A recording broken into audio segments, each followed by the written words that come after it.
Friends नमस्कार। आप लोगों का ऑल इंडिया स्टडी में स्वागत है।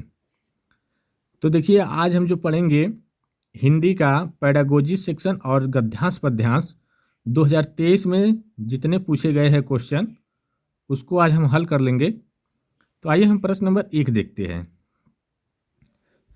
भाषा एक व्यवस्था के रूप में इस बारे में चिंतन करने की योग्यता क्या कहलाएगी? ऑप्शन नंबर 1 है अधिभाषिक जागरूकता मेटालिंग्विस्टिक, बी है विमर्श विश्लेषण, सी है द्विभाषिक जागरूकता और डी है विषय वस्तु विश्लेषण। तो देखिए कह रहा है कि भाषा एक व्यवस्था के रूप में है, ठीक ना। तो इस बारे में चिंतन की योग्यता क्या कहलाती है? तो देखिए जब भाषा क्या है, ये एक व्यवस्था के रूप में है, ठीक ना। तो इसका मतलब है कि यह भाषा के जागरूक करने की बात कर रही है। तो जागरूक होगा कैसे? अधिभाषिक जागरूकता के द्वारा, ठीक ना। ऑप्शन नंबर 1 करेक्ट हो जाएगा इसका। अगला देखते हैं प्रश्न नंबर 2। निम्नलिखित में से ध्वनि की सबसे छोटी इकाई कौन सी है? तो देखिए ऑप्शन नंबर 1 है स्वनिम, बी है आकृति विज्ञान, सी है वाक्य रचन और डी है अर्थग्राम। तो देखिए जो भाषा की सबसे छोटी इकाई जो होती है स्वनिम होती है, ठीक ना। इसका जो सही जवाब हो जाएगा स्वनिम। ऑप्शन नंबर 1 करेक्ट हो जाएगा। अगला देखेंगे प्रश्न नंबर 3। ये सब जितने क्वेश्चन है ना, ये सब 2023 में पूछे गए पेपर क्वेश्चन है, ठीक ना। इसमें गद्यांश पद्यांश भी है, उसको भी हल कराएंगे, नीचे है, ठीक ना, अभी वो भी आएगा। तो आइए प्रश्न नंबर 3 देखते हैं। निर्देश सामग्री के लिए पठन किसका उदाहरण है? मतलब निर्देश देने वाले के लिए कौन सा उदाहरण है, ठीक ना, निर्देश सामग्री के लिए। तो देखिए इसका जो इसमें जो होता है ना लेखन पठन संप्रेषण चैनल होगा, ठीक ना। इसका सही जवाब हो जाएगा ऑप्शन नंबर बी। आइए इसके बारे में जान लेते हैं निर्देश सामग्री पठन क्या है, ठीक ना। तो देखते हैं निर्देश सामग्री के लिए पठन लेखन संप्रेषण लेखन कौशल चैनल का उदाहरण है, ठीक ना। संरचना में स्रोतों तथा प्राप्तकर्ता के बीच संचार, ठीक ना। संचार में स्रोतों तथा प्राप्तकर्ता के बीच सूचना विचारों तथा दृष्टिकोणों का आदान प्रदान किया जाता है। इस प्रक्रिया को बनाने के लिए कई अवयव आते हैं, स्रोत संदेश चैनल प्राप्तकर्ता शोर प्रतिपुष्टि। मतलब कि जो ये होता है इसमें जो होता है कि संदेश भी होता है, स्रोत भी होना चाहिए, चैनल होना चाहिए, प्राप्तकर्ता होना चाहिए, शोर भी होना चाहिए और प्रतिपुष्टि भी होनी चाहिए, ठीक ना। अगला क्वेश्चन देखते हैं प्रश्न नंबर 4। प्रश्न नंबर 4 है अतुल्यकालिक अधिगम अंशिक्रोनस का उदाहरण है। ऑप्शन नंबर 1 तुरंतता संदेश, बी है वीडियो कॉन्फ्रेंसिंग, सी है तुरंतता वार्तालाप और डी है पाठ्य पुस्तक। तो देखिए अतुल्यकालिक अधिगम जो होता है उसमें पाठ्य पुस्तक आधारित होता है, एक सीमा होती है, ठीक ना।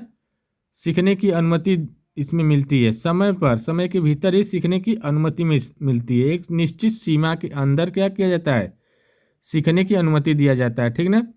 जैसे आप 1 या 2 सप्ताह की अवधि के दौरान किसी भी समय व्याख्यान होमवर्क पाठ्य पुस्तक को पूरा कर सकते हैं, ऐसे बताया जाता है, ठीक ना। तो इसका जो सही जवाब क्या हो जाएगा, ऑप्शन नंबर डी हो जाएगा। अगला देखेंगे प्रश्न नंबर 4 हो गया। प्रश्न नंबर 5 देखेंगे हम लोग। जब अध्यापक अपनी कक्षा में बच्चों को उपयुक्त प्रभावशाली संप्रेषण सिखाने के लिए नियम बताते हैं तो वे किस पर बल दे रहे हो? कह रहे हैं कि अध्यापक कोई है जब बच्चों को उपयुक्त प्रभावशाली अच्छा प्रभावशाली संप्रेषण सीखने की बात करते हैं, नियम को बता रहे हैं, तो सबसे ज़्यादा किस पर बल देंगे, ठीक ना। तो देखिए जो सबसे ज़्यादा इस पर बल होगा उपयुक्त बताने का मतलब हो गया कि परिणाम आना चाहिए, ठीक ना। परिणाम आना चाहिए। तो इस हिसाब से इसका सही जवाब क्या हो जाएगा? परिणामवादी। ठीक ना, ऑप्शन नंबर ए करेक्ट हो जाएगा। ठीक, अगला देखते हैं प्रश्न नंबर 6। 2 माह के आसपास बच्चे स्वर वावल समान ध्वनि निकालते हैं, इसे क्या कहा जाएगा? देखिए, जो 2 माह के बच्चे होते हैं ना, बोलते हैं ना, गुलू गुलू गुलू, ऐसे ऐसे करते हैं ना। बच्चे होंगे तो आपको पता होगा, आपके घर बच्चे होंगे तो ऐसे बोलते आ वाह वाह काँ काँ वाह वाह आ करते हैं ना। तो इसका मतलब वो कूजन करते हैं। ठीक ना, वो कौन सी ध्वनि निकालते हैं? कूजन ध्वनि। तो इसका सही जवाब हो जाएगा कूजन ध्वनि। ठीक ना, अगला देखेंगे प्रश्न नंबर 6 हो गया है। प्रश्न नंबर 7 देखेंगे हम लोग। निष्पादन और दक्षता में विरोधाभास किसके द्वारा दर्शाया गया?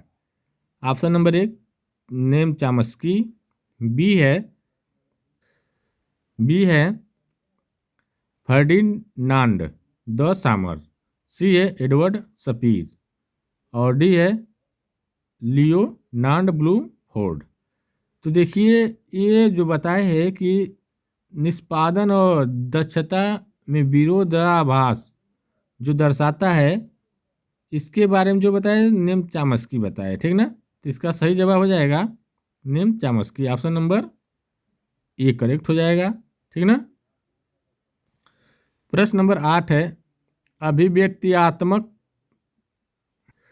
भाषा कौशल विकास चैनल क्या है? करा अभिव्यक्त्यात्मक भाषा कौशल विकास चैनल क्या है? तो इसमें क्या होगा? अभिव्यक्ति की बात कर रहा है, मतलब बोलने की बात कर रहा है। बोलने में कौन सा बोला जाएगा? श्रवण में तो बोला ना जाएगा, पठन में भी नहीं, श्रवण पठन में भी नहीं, ये श्रवण वाचन में। ठीक ना, ये हो जाएगा वाचन में। वाचन में बोला जाता है, तो इसका मतलब वाचन लिखना। ठीक ना, तो ऑप्शन नंबर डी करेक्ट हो जाएगा इसका। अगला देखते हैं प्रश्न नंबर 9। पाठ्य सामग्री का बारीकी से पठन किस भाषा कौशल का विकास करता है?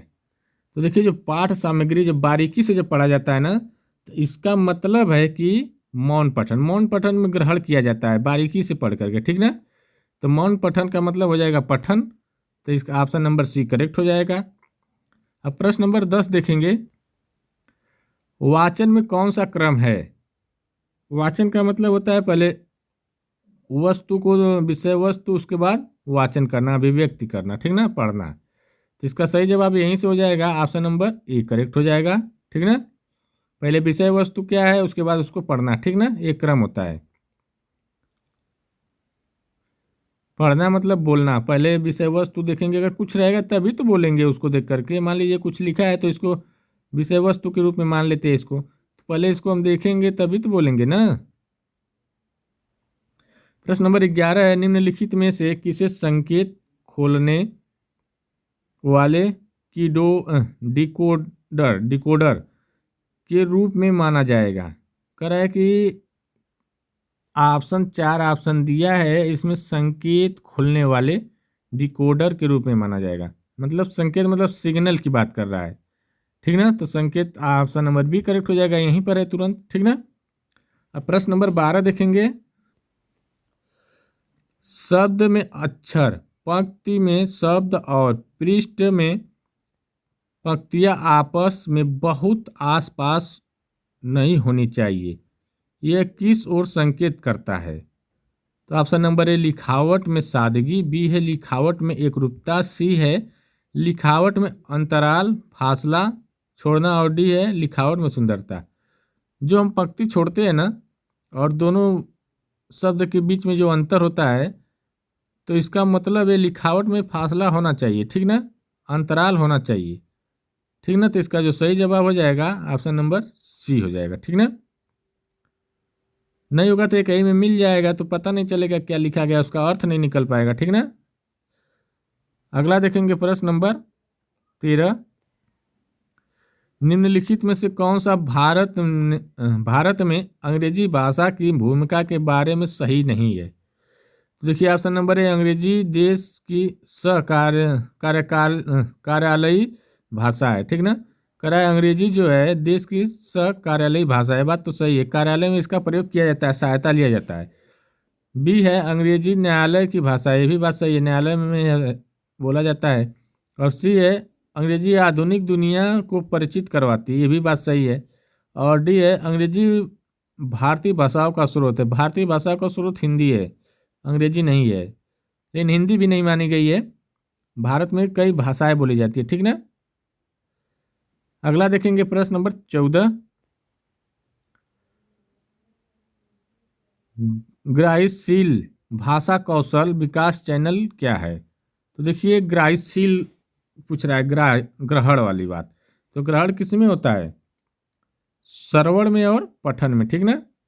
सुनने में सुनेंगे तभी श्रवण करेंगे, और मौन पठन करेंगे तभी ग्रहण करेंगे, श्रवण करेंगे। तो ऑप्शन नंबर सी करेक्ट हो जाएगा, ठीक।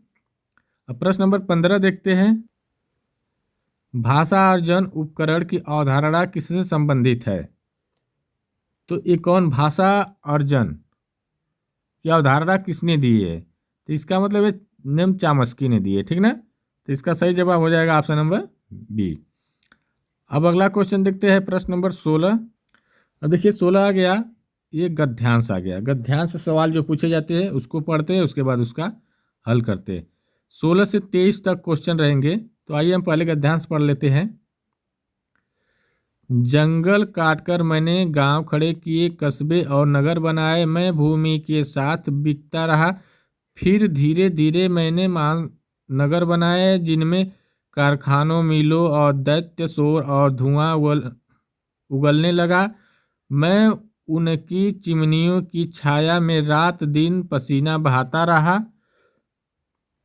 बैलगाड़ी से रथ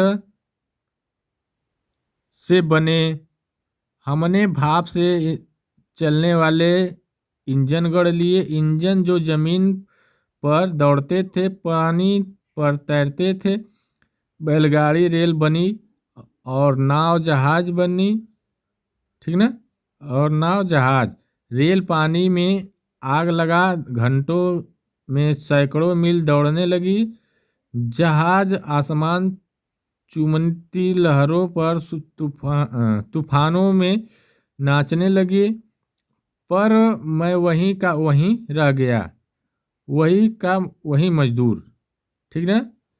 मजदूर कह रहा है, ये बात की कौन कह रहा है, मजदूर कह रहा है कि जंगल को हम काटे, गांव भी बनाए, कस्बे भी बनाए, भूमि को भी उसी के साथ खाली होने के बाद बिकाए, उसके धीरे धीरे महासागर बने, महानगर बने, कारखाने बने, मिल बने, मिल से धुआं और शोर उठने लगा। फिर उसके बाद चिमनियों की छाया में रात दिन पसीना बहाया, फिर बैलगाड़ी से रथ बनाए, फिर ठीक ना, हमने भाप से चलने वाले इंजन को गढ़ लिए, इंजन जो जमीन पर दौड़ते थे वो पानी में भी तैरने लगे। बैलगाड़ी रेल बनी और नाव जहाज रेल पानी से आग लगा, घंटों सैकड़ों मील दौड़ने लगी। जहाज आसमान चुमती लहरों पर तूफानों में नाचने लगे, पर हम वहीं के वहीं रह गए, ठीक ना। तो आइए इसका सही आंसर, अब प्रश्न देखते हैं क्या क्या है। प्रश्न नंबर 16 है, मीलों का दैत्य शोर डॉट डॉट डॉट जो है में रेखांकित पद का आशय क्या है। मीलों का दैत्य शोर,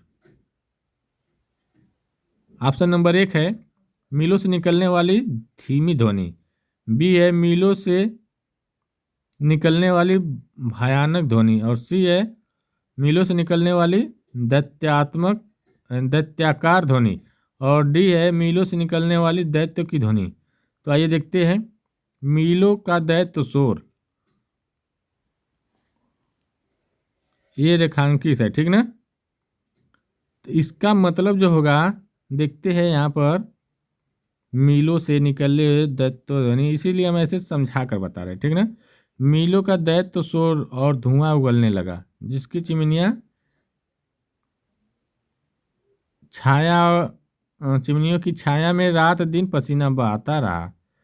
इसका मतलब है मीलों से जो निकलने वाली भयानक ध्वनि, ठीक ना, दैत्य स्वर का मतलब भयानक ध्वनि, तो इसका जो सही जवाब क्या हो जाएगा, आइए देखते हैं। तो ये हो जाएगा मीलों से निकलने वाली भयानक ध्वनि। दैत्य स्वर, दैत्य स्वर मतलब भयानक ध्वनि। भयानक ध्वनि कब होती है, दैत्य जब होते हैं ना, दैत्य, अरे भूत आ गया वो ऐसे, ठीक ना। अब प्रश्न नंबर 17 देखेंगे।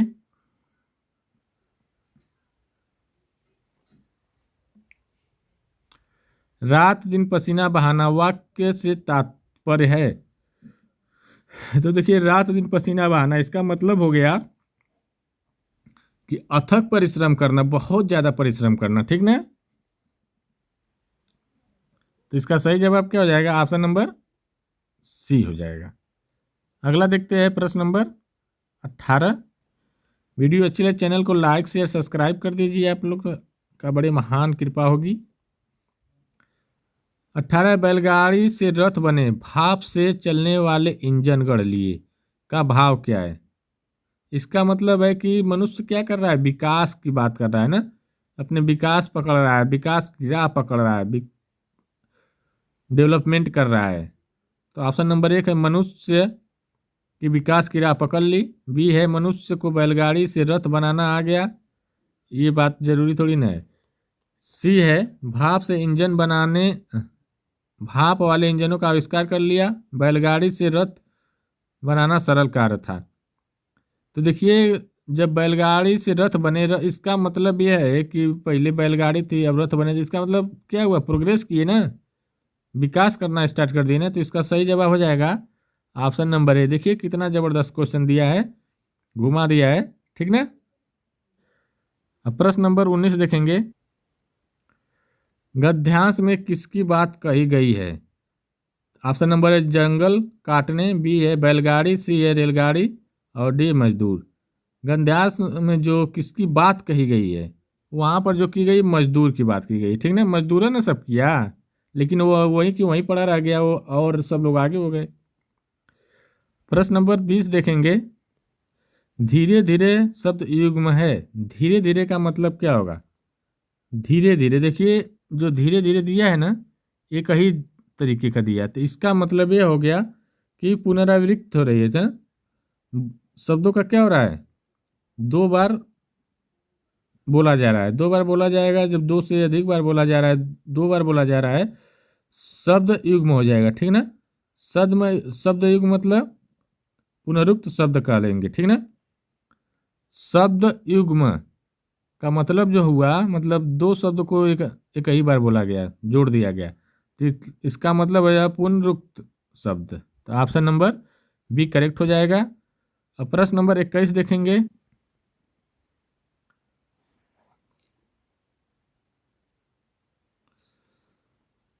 जंगल काटकर मैंने गांव खड़े किए, कस्बे और नगर बनाए, वाक्य का आशय क्या है।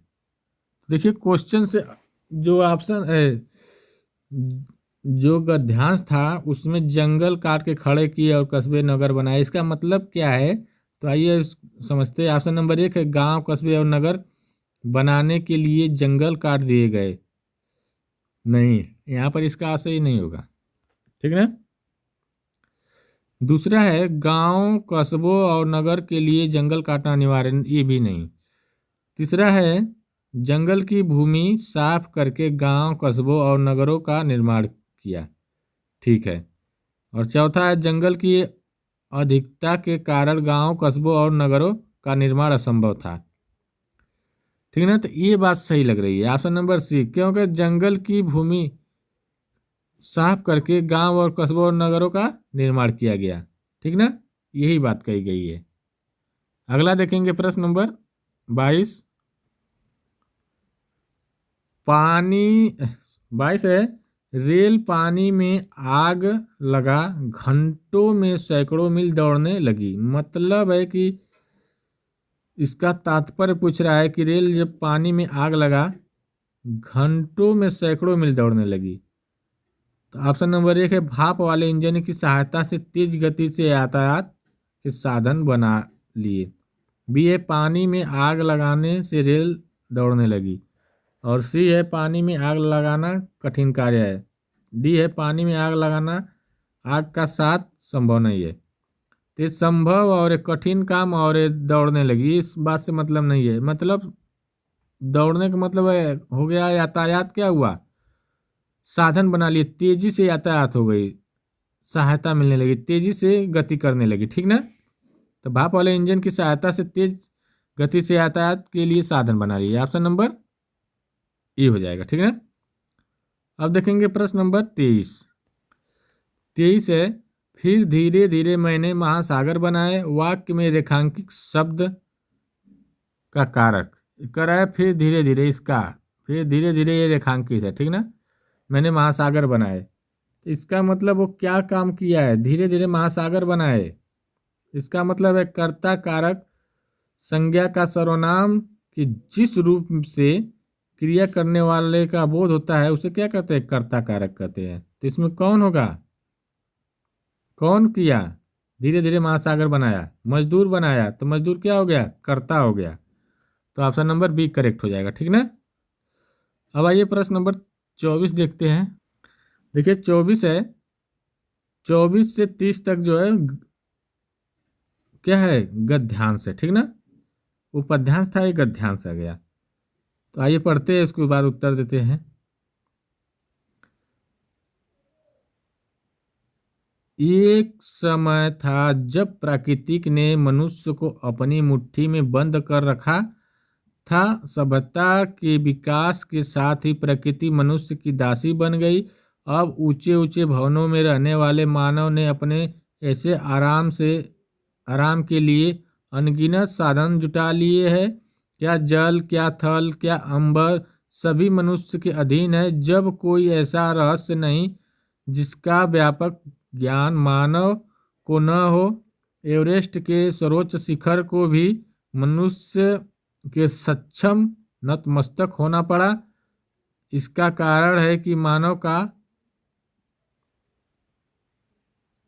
आदम्य साहस, कभी न हार मानने वाली प्रवृत्ति। यह दूसरी है कि सफलता पाने के लिए ध्येय तक पहुंचने की तीव्र उत्कृष्टता, लगन और आत्मविश्वास होना चाहिए। पर परमावश्यक है साहस, हिम्मत। जहाँ साहस है, विवेक है, सामर्थ्य है, शक्ति है, बुद्धि है, वहाँ सफलता भी बाहें पसारे खड़ी रहती है। संसार में ऐसा कौन सा कार्य है जिसे साहसी पुरुष सफलतापूर्वक नहीं कर सकता, ठीक ना। तो आइए हम प्रश्न अब देखेंगे, तब पता चलेगा।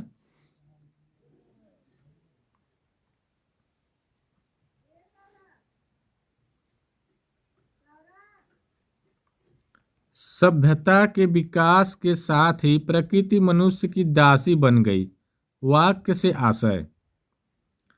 ऑप्शन नंबर 1 है, सभ्यता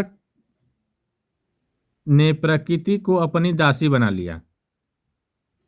बी है, सभ्यता के विकास के साथ मनुष्य ने प्रकृति को अपने नियंत्रण में कर लिया।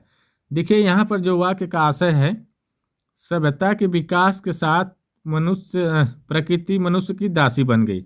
इसका मतलब है कि वो क्या क्या मनुष्य अपने नियंत्रण में कर लिया, किसको, प्राकृतिक को, ठीक ना। तो इसका सही जवाब यहीं पर हो जाएगा, ऑप्शन नंबर दूसरा ही सही है, ठीक ना, पहला गलत है। अगला देखेंगे प्रश्न नंबर 25।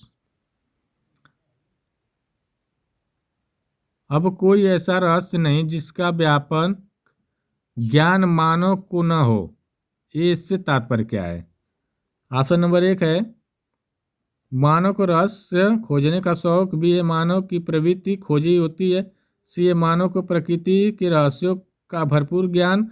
और डी है, मानव के सम्मुख रहस्य टिक नहीं पाते। कह रहा है ऐसा कोई रहस्य नहीं है जिसका व्यापक रूप से मानव को न हो, ठीक ना। तो इसका मतलब है कि मानव को प्रकृति के रहस्य का भरपूर ज्ञान हो चुका है, ठीक ना। ऑप्शन नंबर सी हो जाएगा। अब प्रश्न नंबर हम लोग देखेंगे 26। देखिए गद्यांश को बढ़िया से पढ़ेंगे तभी समझ में आएगा। 26 है,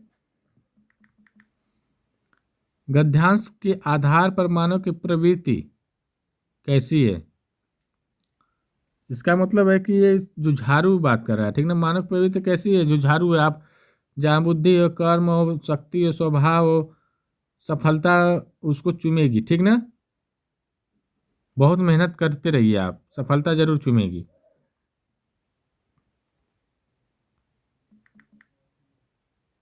27 है, कैसे व्यक्ति सभी कार्य सरलता से प्राप्त कर लेते हैं। तो देखिए, जो साहसी व्यक्ति होते हैं वो क्या करते हैं, कोई भी कार्य को सफलता से कर लेते हैं। ठीक ना। अगला देखेंगे प्रश्न नंबर 28। सर्वोच्च का संधि विच्छेद क्या है। सर्वधन उच्च, सर्वोच्च हो जाएगा। क्यों, अ प्लस उ मिलकर के क्या बनता है, ओ बनता है। ठीक ना, तो सर्वधन उच्च सर्वोच्च हो जाएगा। ठीक ना, ऑप्शन नंबर ए करेक्ट हो जाएगा। प्रश्न नंबर 29 देखते हैं। अनगिनत में उपसर्ग है। देखिए, उपसर्ग पहला अक्षर होता है, लेकिन उसका अर्थ होना चाहिए तभी पहला अक्षर हो जाएगा। और अगर हटा रहे हैं तो नगिनत हो जा रहा है, तो इसका अर्थ नहीं निकल रहा है। अन हटा दे रहे हैं तो गिनत हो रहा है, तो अन हो जाएगा। ठीक ना, इसका उपसर्ग क्या हो जाएगा, अन हो जाएगा। गिनत मतलब गिनती हो जाएगी। प्रश्न नंबर 30 है। एवरेस्ट के द्वारा मनुष्य के समक्ष नतमस्तक होने से तात्पर्य, मतलब इसका यही है, दूसरों का प्रमाण करना। ठीक ना, इसका सही जवाब हो जाएगा दूसरों का प्रमाण करना, ऑप्शन नंबर सी। एवरेस्ट द्वारा मनुष्य के नतमस्तक होने का तात्पर्य यही होता है, एवरेस्ट की पूर्ण चढ़ाई कर लेना। जब पूर्ण चढ़ाई कर लेंगे, दूसरे का प्रणाम प्रमाण थोड़ी ना होता है, प्रणाम प्रणाम दूसरे का प्रणाम नहीं, नतमस्तक इसका जो सही आंसर यही होगा। हाँ, ठीक है, नतमस्तक का मतलब दूसरे को प्रणाम करना, ऑप्शन नंबर सी हो जाएगा। ठीक ना। वीडियो अच्छी लगे चैनल को लाइक शेयर सब्सक्राइब करिए। अब हम मिलते हैं अगले वीडियो में, तब तक के लिए नमस्कार।